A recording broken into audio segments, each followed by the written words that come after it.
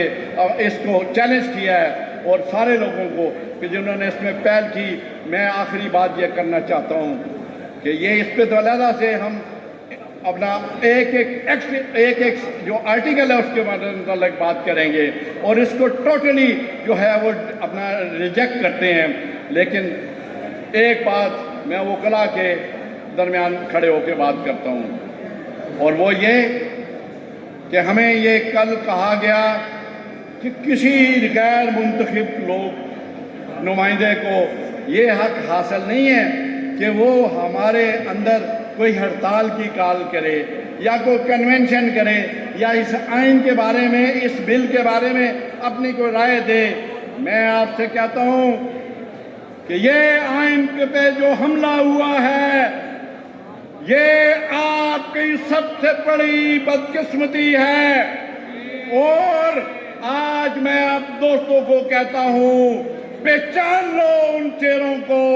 ان کو نامزد کر لو، ان کو محفوظ کر لو، ان کے کرداروں کو، جس نے اس آئین کی، اس بل کی حمایت کی، وہ انشاءاللہ مستقبل میں کسی سپریم کورٹ کیا، ہائی کورٹ کیا، کسی تحصیل کے بھی عہدیدار نہیں بن سکیں گے، اس لیے کہ اس ملک کے وکلاء ہمیشہ انہوں نے قسم اٹھا رکھی ہے اس ملک کے